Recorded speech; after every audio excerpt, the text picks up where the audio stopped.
ನಂದಿನಿ ಲೇಔಟ್ನಲ್ಲಿರುವಂತಹ ಕೂಲಿ ನಗರದಲ್ಲಿ ಮಧ್ಯರಾತ್ರಿ 2:30 ಸುಮಾರಿಗೆ ಬೆಂಕಿ ಹತ್ತಿಕೊಂಡು ಅಂದ್ರೆ ಸ್ಪಂಜಿಗೆ ಬೆಂಕಿ ಹತ್ತಿಕೊಂಡು ದೊಡ್ಡ ಪ್ರಮಾಣದಲ್ಲಿ ಹಾನಿಯಾಗಿದೆ ಅಂತಾನೆ ಹೇಳ್ಬೋದು. ನೀವು ನೋಡ್ತಾ ಇರಬಹುದು ದೃಶ್ಯಾವಳಿಗಳಲ್ಲಿ ಎಷ್ಟರ ಮಟ್ಟಿಗೆ ಮನೆಗಳು ಸುಟ್ಟು ಕರಕಲಾಗಿದ್ದಾವೆ ಅಂತಂದ್ರೆ ಸುಮಾರು 10ಕ್ಕೂ ಹೆಚ್ಚು ಮನೆಗಳು ಸುಟ್ಟು ಕರಕಲಾಗಿದೆ ಅಂತಾನೆ ಹೇಳ್ಬೋದು. ಯಾಕಂದ್ರೆ ಮಧ್ಯರಾತ್ರಿಯಲ್ಲಿ ಸ್ಪಂಜ್ಗಳಿಗೆ ಅಂದ್ರೆ ಇವರು ಮನೆ ಮೇಲೆ ಒಂದು ದೊಡ್ಡ ಪ್ರಮಾಣದಲ್ಲಿ ಸ್ಪಂಜನ್ನ ಸೇಕರಣೆ ಮಾಡಿರ್ತಾರೆ. ನೀವು ನೋಡ್ತಾ ಇರಬಹುದು ಎಲ್ಲಾ ಬಿಲ್ಡಿಂಗ್ ಮೇಲೆ ಸ್ಪಂಜುಗಳು ಬಿದ್ದಿದೆ, ಸುಟ್ಟು ಕರಕಲಾಗಿದೆ. ಈ ಸ್ಪಂಜುಗಳಿಗೆ ಅಂದ್ರೆ ಅವರು ಹೇಳುವ ಪ್ರಕಾರ ಈ ಸ್ಪಂಜುಗಳಿಗೆ ಬೆಂಕಿ ತಗಲಿ ದೊಡ್ಡ ಪ್ರಮಾಣದಲ್ಲಿ ಹೊತ್ತಿ ಉರಿದಿದ್ದಾವೆ ಅನ್ನುವಂಥದ್ದನ್ನ ಇಲ್ಲಿನ ನಿವಾಸಿಗಳು ಹೇಳ್ತಾ ಇದ್ದಾರೆ ಅಂತಾನೆ ಹೇಳ್ಬೋದು. ಯಾಕಂದ್ರೆ ಇವರು ಜೀವನನೇ ಅಂದ್ರೆ ಇವರ ಕೂಲಿ ಕೆಲಸನೇ ಈ ಸ್ಪಂಜನ್ನ ಮಾರಿಕೊಂಡು ಅಂದ್ರೆ ಬೆಂಗಳೂರು ನಗರದಾದ್ಯಂತ ಇವರದೇ ಸ್ಪಂಜು, ಈ ಕೂಲಿ ಕಾರ್ಮಿಕರ ಸ್ಪಂಜು ಅಂದ್ರೆ ಕಟ್ಟಡಕ್ಕೇನು ಬಳಸ್ತಾರಲ್ವಾ, ಕಟ್ಟಡ ಕಟ್ಟುವಂತ ಸಂದರ್ಭದಲ್ಲಿ ಬಳಸುವಂತ ಸ್ಪಂಜುಗಳಿವು. ಈ ಸ್ಪಂಜುಗಳಿಗೆ ಬೆಂಕಿ ತಗುಲಿ ಮಧ್ಯರಾತ್ರಿ 2:30 ಸುಮಾರಿಗೆ ಅಂದ್ರೆ ಮನೆಯಲ್ಲಿರುವಂತಹ ಎಲ್ಲಾ ನಿವಾಸಿಗಳು, ಈ ಕೂಲಿ ನಗರದಲ್ಲಿರುವಂತಹ ನಿವಾಸಿಗಳು ಮಲಗಿರ್ತಾರೆ. ಸುಮಾರು 2:30 ಗಂಟೆ ಸುಮಾರಿಗೆ ಈ ರೀತಿಯಾದಂತಹ ಒಂದು ದೊಡ್ಡ ಅವಘಡ ಆಗಿದೆ ಅಂತಾನೆ ಹೇಳ್ಬೋದು. ಇಲ್ಲಿ ಈ ಕೂಲಿ ನಗರದಲ್ಲಿ 40ಕ್ಕೂ ಹೆಚ್ಚು ಮನೆಗಳಿದಾವೆ. ಇದು ಅಂದ್ರೆ ಮುನಿರತ್ನ ಅವರ ಕ್ಷೇತ್ರಕ್ಕೆ ಬರುವಂತಹ ಒಂದು ಇದಾಗಿರುತ್ತೆ. ಇಲ್ಲಿ ಈ ಒಂದು ಕೂಲಿ ನಗರದಲ್ಲಿ ಬೆಂಕಿ ಹತ್ತಿಕೊಂಡು ದೊಡ್ಡ ಪ್ರಮಾಣದಲ್ಲಿ ಮನೆಗಳು ಸುಟ್ಟಿದೆ. ಅಂದ್ರೆ ಒಂದು 10ಕ್ಕೂ ಹೆಚ್ಚು ಮನೆಗಳಿಗೆ ಬೆಂಕಿ ಹತ್ತಿಕೊಂಡು ಮನೆಯಲ್ಲಿರುವಂತಹ ವಸ್ತುಗಳಾಗಿರ್ಬೋದು, ಮನೆ ಮೇಲಿರುವಂತಹ ಲಕ್ಷಕ್ಕೂ ಹೆಚ್ಚು ಹಣ ಇರುವಂತಹ ಅಂದ್ರೆ ಬೆಲೆ ಬಾಳುವಂತಹ ಸ್ಪಂಜುಗಳು ಕೂಡ ಸುಟ್ಟು ಇವರ ಬದುಕು ಬೀದಿಗೆ ಬಂದಿದೆ ಅಂತಾನೆ ಹೇಳ್ಬೋದು. ಈಗ ಇಲ್ಲಿನ ನಿವಾಸಿಗಳು ಮನೆ ಒಳಗಡೆಗಳು ಮಲಗೊಳಕ್ಕಾಗ್ತಿಲ್ಲ, ಜೀವನ ಮಾಡಕ್ಕಾಗ್ತಿಲ್ಲ ಅಂತ ಒಂದು ಪರಿಸ್ಥಿತಿಗೆ ಬಂದಿದ್ದಾರೆ ಅಂತಾನೆ ಹೇಳ್ಬೋದು. ಯಾಕಂದ್ರೆ ನೀವು ನೋಡ್ತಾ ಇರಬಹುದು ಮನೆಯ ಮೇಲಿರುವಂತಹ ಪ್ರತಿಯೊಂದು ಡ್ರಮ್ಗಳಾಗಿರ್ಬೋದು, ಸಿಂಟ್ಯಾಕ್ಸ್ಗಳಾಗಿರ್ಬೋದು, ಪ್ರತಿಯೊಂದು ವಸ್ತುಗಳಾಗಿರ್ಬೋದು, ಮತ್ತೆ ಇಲ್ಲಿ ಅವರ ಮನೆ ಮುಂದಿರುವಂತಹ ಎಲ್ಲ ಬೆಂಕಿಯ ಕೆನ್ನಾಲಿಗೆ ಎಷ್ಟರ ಮಟ್ಟಿಗೆ ವ್ಯಾಪಕಿಸಿದೆ ಅಂತಂದ್ರೆ ಮನೆಯ ಮುಂದಿರುವಂತಹ ಪ್ರತಿಯೊಂದು ವಸ್ತುಗಳು ಕೂಡ ಸುಟ್ಟು ಕರಕಲಾಗಿದೆ. ಮತ್ತೆ ಅವರ ಬೈಕ್ಗಳಾಗಿರ್ಬಹುದು, ಪ್ರತಿಯೊಂದು ವಸ್ತುಗಳು ನೀವು ನೋಡ್ತಾ ಇರಬಹುದು. ಮನೆ ಮುಂದುಭಾಗನೂ ಕೂಡ ತೋರಿಸುವಂತ ಕೆಲಸವನ್ನ ಮಾಡ್ತೀವಿ.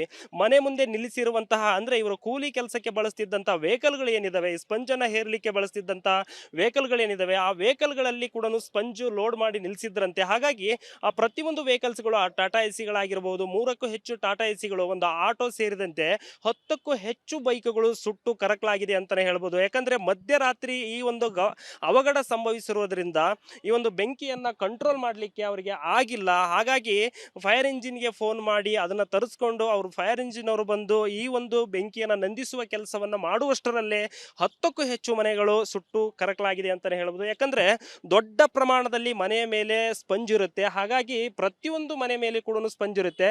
ಆ ಭಾಗದಲ್ಲಿ ತೋರಿಸ್ತಾ ಇದ್ದೀನಿ, ಅಲ್ಲಿ ಸ್ಪಂಜು ಕೂಡ ಎಷ್ಟರ ಮಟ್ಟಿಗೆ ಲೋಡ್ ಮಾಡಿ ಇಟ್ಟಿದ್ದಾರೆ ಅಂತಂದು. ಅದೇ ರೀತಿ ಪ್ರತಿಯೊಂದು ಮನೆಯಲ್ಲಿ ಕೂಡ ಸ್ಪಂಜ್ ಇರುತ್ತೆ.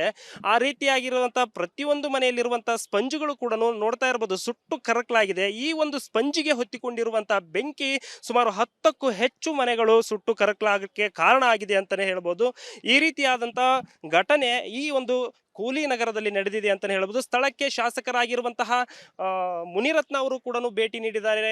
ಕಾಂಗ್ರೆಸ್ನ ಕುಸುಮಾ ಅವರು ಕೂಡ ಭೇಟಿ ನೀಡಿ ಇಲ್ಲಿನ ನಿವಾಸಿಗಳ ಬಗ್ಗೆ ಒಂದು ಬಂದು ನೋಡಿದ್ದಾರೆ ಅಂತಾನೆ ಹೇಳ್ಬೋದು. ಅವರಿಗೆ ಒಂದು ಊಟದ ವ್ಯವಸ್ಥೆ ಆಗಿರಬಹುದು, ಎಲ್ಲ ರೀತಿ ಮಾಡಬೇಕು. ಯಾಕಂದ್ರೆ ಅವರ ಬದುಕು ಬೀದಿಗೆ ಬಂದಿದೆ. ಮಧ್ಯರಾತ್ರಿ ಅವರ ಹಗಲು ರಾತ್ರಿ ಕೂಡ ರಸ್ತೆಯಲ್ಲಿ ಮಲಗಿ ಅವರ ಜೀವನ ಮಾಡುವಂತ ಪರಿಸ್ಥಿತಿ ಈ ಕೂಲಿ ನಗರದ ನಿವಾಸಿಗಳಿಗೆ ಆಗಿದೆ. ಸದ್ಯ ಅವರಿಗೆ ಒಂದು ವ್ಯವಸ್ಥೆ, ಅವರು ಉಳ್ಕೊಳ್ಳಿಕ್ಕೆ, ಅವರು ಬದುಕಲಿಕ್ಕೆ, ಅವರ ಮಕ್ಕಳ ಸ್ಕೂಲು ಬಟ್ಟೆ ಪ್ರತಿಯೊಂದು ಕೂಡ ಪುಸ್ತಕ ಆಗಿರಬಹುದು, ಅವರ ಬಟ್ಟೆಗಳು ಕೂಡ ಸುಟ್ಟು ಕರಕಲಾಗಿದೆ. ಸರ್, ನಮಗೆ ಏನಾದರೂ ಒಂದು ನೆರವು ಕೊಡಬೇಕು ಅನ್ನುವಂಥದ್ದು ಇಲ್ಲಿನ ನಿವಾಸಿಗಳ ಒಂದು ಅಳುಲು ಅಂತಾನೆ ಹೇಳ್ಬೋದು.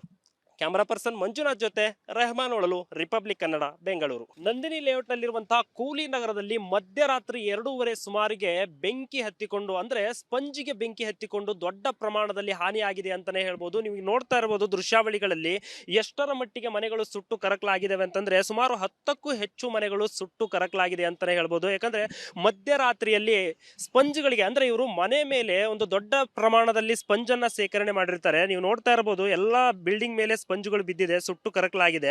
ಈ ಸ್ಪಂಜುಗಳಿಗೆ ಅಂದ್ರೆ ಅವರು ಹೇಳುವ ಪ್ರಕಾರ ಈ ಸ್ಪಂಜುಗಳಿಗೆ ಬೆಂಕಿ ತಗಲಿ ದೊಡ್ಡ ಪ್ರಮಾಣದಲ್ಲಿ ಹೊತ್ತಿ ಉರಿದಿದ್ದಾವೆ ಅನ್ನುವಂಥದ್ದನ್ನ ಇಲ್ಲಿನ ನಿವಾಸಿಗಳು ಹೇಳ್ತಾ ಇದ್ದಾರೆ ಅಂತಾನೆ ಹೇಳ್ಬೋದು. ಯಾಕಂದ್ರೆ ಇವರು ಜೀವನನೇ ಅಂದ್ರೆ ಇವರ ಕೂಲಿ ಕೆಲಸನೇ ಈ ಸ್ಪಂಜನ್ನ ಮಾರಿಕೊಂಡು ಅಂದ್ರೆ ಬೆಂಗಳೂರು ನಗರದಾದ್ಯಂತ ಇವರದೇ ಸ್ಪಂಜು, ಈ ಕೂಲಿ ಕಾರ್ಮಿಕರ ಸ್ಪಂಜು ಅಂದ್ರೆ ಕಟ್ಟಡಕ್ಕೇನು ಬಳಸ್ತಾರಲ್ವಾ, ಕಟ್ಟಡ ಕಟ್ಟುವಂತ ಸಂದರ್ಭದಲ್ಲಿ ಬಳಸುವಂತಹ ಸ್ಪಂಜುಗಳಿವು. ಈ ಸ್ಪಂಜುಗಳಿಗೆ ಬೆಂಕಿ ತಗುಲಿ ಮಧ್ಯರಾತ್ರಿ 2:30 ಸುಮಾರಿಗೆ ಅಂದ್ರೆ ಮನೆಯಲ್ಲಿರುವಂತಹ ಎಲ್ಲಾ ನಿವಾಸಿಗಳು ಈ ಕೂಲಿ ನಗರದಲ್ಲಿರುವಂತಹ ನಿವಾಸಿಗಳು ಮಲಗಿರ್ತಾರೆ. ಸುಮಾರು 2.5 ಗಂಟೆ ಸುಮಾರಿಗೆ ಈ ರೀತಿಯಾದಂತಹ ಒಂದು ದೊಡ್ಡ ಅವಘಡ ಆಗಿದೆ ಅಂತಾನೆ ಹೇಳ್ಬೋದು. ಇಲ್ಲಿ ಈ ಕೂಲಿ ನಗರದಲ್ಲಿ 40ಕ್ಕೂ ಹೆಚ್ಚು ಮನೆಗಳಿದಾವೆ. ಇದು ಆರ್ ಅಂದ್ರೆ ಆ ಮುನಿರತ್ನ ಅವರ ಕ್ಷೇತ್ರಕ್ಕೆ ಬರುವಂತಹ ಒಂದು ಇದಾಗಿರುತ್ತೆ. ಇಲ್ಲಿ ಈ ಒಂದು ಕೂಲಿ ನಗರದಲ್ಲಿ ಬೆಂಕಿ ಹತ್ತಿಕೊಂಡು ದೊಡ್ಡ ಪ್ರಮಾಣದಲ್ಲಿ ಮನೆಗಳು ಸುಟ್ಟಿದೆ. ಅಂದ್ರೆ ಒಂದು 10ಕ್ಕೂ ಹೆಚ್ಚು ಮನೆಗಳಿಗೆ ಬೆಂಕಿ ಹತ್ತಿಕೊಂಡು ಮನೆಯಲ್ಲಿರುವಂತಹ ವಸ್ತುಗಳಾಗಿರ್ಬೋದು, ಮನೆ ಮೇಲಿರುವಂತಹ ಲಕ್ಷಕ್ಕೂ ಹೆಚ್ಚು ಹಣ ಇರುವಂತಹ ಅಂದ್ರೆ ಬೆಲೆ ಬಾಳುವಂತಹ ಸ್ಪಂಜುಗಳು ಕೂಡ ಸುಟ್ಟು ಇವರ ಬದುಕು ಬೀದಿಗೆ ಬಂದಿದೆ ಅಂತಾನೆ ಹೇಳ್ಬೋದು. ಈಗ ಇಲ್ಲಿನ ನಿವಾಸಿಗಳು ಮನೆ ಒಳಗಡೆಗಳು ಮಲ್ಗೊಳಕ್ಕಾಗ್ತಿಲ್ಲ, ಜೀವನ ಮಾಡಕ್ಕಾಗ್ತಿಲ್ಲ ಅಂತ ಒಂದು ಪರಿಸ್ಥಿತಿಗೆ ಬಂದಿದ್ದಾರೆ ಅಂತಾನೆ ಹೇಳ್ಬೋದು. ಯಾಕಂದ್ರೆ ನೀವು ನೋಡ್ತಾ ಇರ್ಬೋದು, ಮನೆಯ ಮೇಲಿರುವಂತಹ ಪ್ರತಿಯೊಂದು ಡ್ರಮ್ಗಳಾಗಿರ್ಬೋದು, ಸಿಂಟ್ಯಾಕ್ಸ್ಗಳಾಗಿರ್ಬೋದು, ಪ್ರತಿಯೊಂದು ವಸ್ತುಗಳಾಗಿರ್ಬೋದು, ಮತ್ತೆ ಇಲ್ಲಿ ಅವರ ಮನೆ ಮುಂದಿರುವಂತಹ ಎಲ್ಲ ಬೆಂಕಿಯ ಕೆನ್ನಾಲಿಗೆ ಎಷ್ಟರ ಮಟ್ಟಿಗೆ ವ್ಯಾಪಕಿಸಿದೆ ಅಂತಂದ್ರೆ ಮನೆಯ ಮುಂದಿರುವಂತಹ ಪ್ರತಿಯೊಂದು ವಸ್ತುಗಳು ಕೂಡ ಸುಟ್ಟು ಕರಕಲಾಗಿದೆ. ಮತ್ತೆ ಅವರ ಬೈಕ್ಗಳಾಗಿರ್ಬಹುದು, ಪ್ರತಿಯೊಂದು ವಸ್ತುಗಳು ನೀವು ನೋಡ್ತಾ ಇರಬಹುದು. ಮನೆ ಮುಂಭಾಗನೂ ಕೂಡ ತೋರಿಸುವಂತ ಕೆಲಸವನ್ನ ಮಾಡ್ತೀವಿ.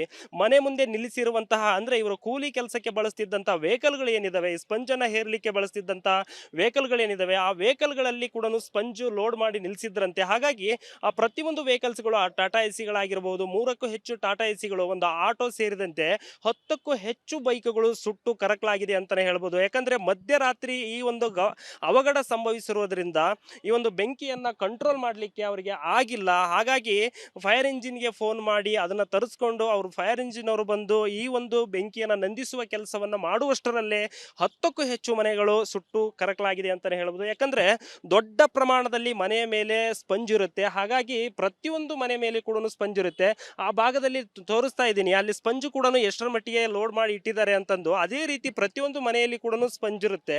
ಆ ರೀತಿಯಾಗಿರುವಂತಹ ಪ್ರತಿಯೊಂದು ಮನೆಯಲ್ಲಿರುವಂತಹ ಸ್ಪಂಜುಗಳು ಕೂಡ ನೋಡ್ತಾ ಇರಬಹುದು ಸುಟ್ಟು ಕರಕಲಾಗಿದೆ. ಈ ಒಂದು ಸ್ಪಂಜಿಗೆ ಹೊತ್ತಿಕೊಂಡಿರುವಂತಹ ಬೆಂಕಿ ಸುಮಾರು 10ಕ್ಕೂ ಹೆಚ್ಚು ಮನೆಗಳು ಸುಟ್ಟು ಕರಕಲಾಗಕ್ಕೆ ಕಾರಣ ಆಗಿದೆ ಅಂತಾನೆ ಹೇಳ್ಬೋದು. ಈ ರೀತಿಯಾದಂತಹ ಘಟನೆ ಈ ಒಂದು ಕೂಲಿ ನಗರದಲ್ಲಿ ನಡೆದಿದೆ ಅಂತಾನೆ ಹೇಳ್ಬೋದು. ಸ್ಥಳಕ್ಕೆ ಶಾಸಕರಾಗಿರುವಂತಹ ಮುನಿರತ್ನ ಅವರು ಕೂಡ ಭೇಟಿ ನೀಡಿದ್ದಾರೆ. ಕಾಂಗ್ರೆಸ್ನ ಕುಸುಮಾ ಅವರು ಕೂಡ ಭೇಟಿ ನೀಡಿ ಇಲ್ಲಿನ ನಿವಾಸಿಗಳ ಬಗ್ಗೆ ಒಂದು ಬಂದು ನೋಡಿದ್ದಾರೆ ಅಂತಾನೆ ಹೇಳ್ಬೋದು. ಅವರಿಗೆ ಒಂದು ಊಟದ ವ್ಯವಸ್ಥೆ ಆಗಿರಬಹುದು, ಎಲ್ಲ ರೀತಿ ಮಾಡಬೇಕು. ಯಾಕಂದ್ರೆ ಅವರ ಬದುಕು ಬೀದಿಗೆ ಬಂದಿದೆ. ಮಧ್ಯರಾತ್ರಿ ಅವರ ಹಗಲು ರಾತ್ರಿ ಕೂಡ ರಸ್ತೆಯಲ್ಲಿ ಮಲಗಿ ಅವರು ಜೀವನ ಮಾಡುವಂತ ಪರಿಸ್ಥಿತಿ ಈ ಕೂಲಿ ನಗರದ ನಿವಾಸಿಗಳಿಗೆ ಆಗಿದೆ.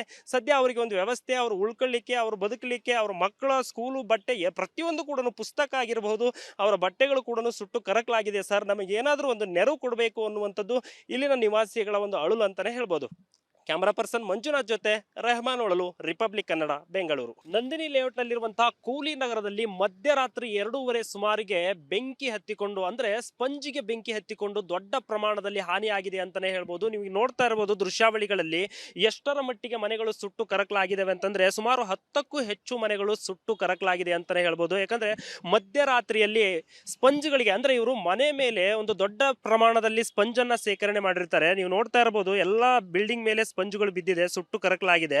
ಈ ಸ್ಪಂಜುಗಳಿಗೆ ಅಂದ್ರೆ ಅವರು ಹೇಳುವ ಪ್ರಕಾರ ಈ ಸ್ಪಂಜುಗಳಿಗೆ ಬೆಂಕಿ ತಗಲಿ ದೊಡ್ಡ ಪ್ರಮಾಣದಲ್ಲಿ ಹೊತ್ತಿ ಉರಿದಿದ್ದಾವೆ ಅನ್ನುವಂಥದ್ದನ್ನ ಇಲ್ಲಿನ ನಿವಾಸಿಗಳು ಹೇಳ್ತಾ ಇದ್ದಾರೆ ಅಂತಾನೆ ಹೇಳ್ಬೋದು. ಯಾಕಂದ್ರೆ ಇವರು ಜೀವನನೇ ಅಂದ್ರೆ ಇವರ ಕೂಲಿ ಕೆಲಸನೇ ಈ ಸ್ಪಂಜ್ ಅನ್ನ ಮಾರಿಕೊಂಡು ಅಂದ್ರೆ ಬೆಂಗಳೂರು ನಗರದಾದ್ಯಂತ ಇವರದೇ ಸ್ಪಂಜು, ಈ ಕೂಲಿ ಕಾರ್ಮಿಕರ ಸ್ಪಂಜು ಅಂದ್ರೆ ಕಟ್ಟಡಕ್ಕೇನು ಬಳಸ್ತಾರಲ್ವಾ, ಕಟ್ಟಡ ಕಟ್ಟುವಂತ ಸಂದರ್ಭದಲ್ಲಿ ಬಳಸುವಂತಹ ಸ್ಪಂಜುಗಳಿವು. ಈ ಸ್ಪಂಜುಗಳಿಗೆ ಬೆಂಕಿ ತಗುಲಿ ಮಧ್ಯರಾತ್ರಿ 2:30 ಸುಮಾರಿಗೆ ಅಂದ್ರೆ ಮನೆಯಲ್ಲಿರುವಂತಹ ಎಲ್ಲಾ ನಿವಾಸಿಗಳು, ಈ ಕೂಲಿ ನಗರದಲ್ಲಿರುವಂತಹ ನಿವಾಸಿಗಳು ಮಲಗಿರ್ತಾರೆ. ಸುಮಾರು 2.5 ಗಂಟೆ ಸುಮಾರಿಗೆ ಈ ರೀತಿಯಾದಂತಹ ಒಂದು ದೊಡ್ಡ ಅವಘಡ ಆಗಿದೆ ಅಂತಾನೆ ಹೇಳ್ಬೋದು. ಇಲ್ಲಿ ಈ ಕೂಲಿ ನಗರದಲ್ಲಿ 40ಕ್ಕೂ ಹೆಚ್ಚು ಮನೆಗಳಿದಾವೆ.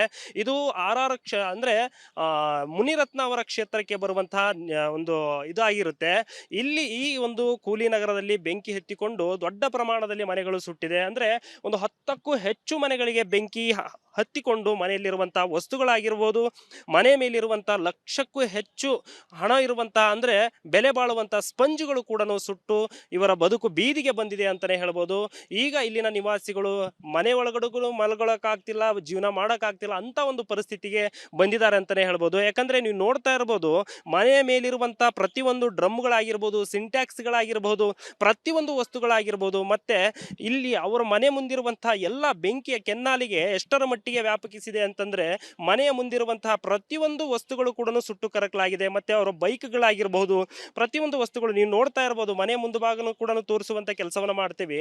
ಮನೆ ಮುಂದೆ ನಿಲ್ಲಿಸಿರುವಂತಹ ಅಂದ್ರೆ ಇವರು ಕೂಲಿ ಕೆಲಸಕ್ಕೆ ಬಳಸ್ತಿದ್ದಂತಹ ವೆಹಿಕಲ್ಗಳು ಏನಿದಾವೆ, ಸ್ಪಂಜ್ ಅನ್ನ ಹೇರ್ಲಿಕ್ಕೆ ಬಳಸ್ತಿದ್ದಂತಹ ವೆಹಿಕಲ್ಗಳು ಏನಿದಾವೆ, ಆ ವೆಹಿಕಲ್ಗಳಲ್ಲಿ ಕೂಡ ಸ್ಪಂಜು ಲೋಡ್ ಮಾಡಿ ನಿಲ್ಲಿಸಿದ್ರಂತೆ. ಹಾಗಾಗಿ ಆ ಪ್ರತಿಯೊಂದು ವೆಹಿಕಲ್ಸ್ಗಳು, ಆ ಟಾಟಾ ಎಸಿಗಳಾಗಿರಬಹುದು, 3ಕ್ಕೂ ಹೆಚ್ಚು ಟಾಟಾ ಎಸಿಗಳು, ಒಂದು ಆಟೋ ಸೇರಿದಂತೆ 10ಕ್ಕೂ ಹೆಚ್ಚು ಬೈಕ್ಗಳು ಸುಟ್ಟು ಕರಕಲಾಗಿದೆ ಅಂತಾನೆ ಹೇಳ್ಬೋದು. ಯಾಕಂದ್ರೆ ಮಧ್ಯರಾತ್ರಿ ಈ ಒಂದು ಅವಘಡ ಸಂಭವಿಸಿರುವುದರಿಂದ ಈ ಒಂದು ಬೆಂಕಿಯನ್ನ ಕಂಟ್ರೋಲ್ ಮಾಡಲಿಕ್ಕೆ ಅವರಿಗೆ ಆಗಿಲ್ಲ. ಹಾಗಾಗಿ ಫೈರ್ ಇಂಜಿನ್ಗೆ ಫೋನ್ ಮಾಡಿ ಅದನ್ನ ತರಿಸ್ಕೊಂಡು ಅವರು ಫೈರ್ ಇಂಜಿನ್ ಅವರು ಬಂದು ಈ ಒಂದು ಬೆಂಕಿಯನ್ನ ನಂದಿಸುವ ಕೆಲಸವನ್ನ ಮಾಡುವಷ್ಟರಲ್ಲೇ 10ಕ್ಕೂ ಹೆಚ್ಚು ಮನೆಗಳು ಸುಟ್ಟು ಕರಕಲಾಗಿದೆ ಅಂತಾನೆ ಹೇಳ್ಬೋದು. ಯಾಕಂದ್ರೆ ದೊಡ್ಡ ಪ್ರಮಾಣದಲ್ಲಿ ಮನೆಯ ಮೇಲೆ ಸ್ಪಂಜ್ ಇರುತ್ತೆ. ಹಾಗಾಗಿ ಪ್ರತಿಯೊಂದು ಮನೆ ಮೇಲೆ ಕೂಡ ಸ್ಪಂಜ್ ಇರುತ್ತೆ. ಆ ಭಾಗದಲ್ಲಿ ತೋರಿಸ್ತಾ ಇದ್ದೀನಿ, ಅಲ್ಲಿ ಸ್ಪಂಜ್ ಕೂಡ ಎಷ್ಟರ ಮಟ್ಟಿಗೆ ಲೋಡ್ ಮಾಡಿ ಇಟ್ಟಿದ್ದಾರೆ ಅಂತಂದು. ಅದೇ ರೀತಿ ಪ್ರತಿಯೊಂದು ಮನೆಯಲ್ಲಿ ಕೂಡ ಸ್ಪಂಜ್ ಇರುತ್ತೆ.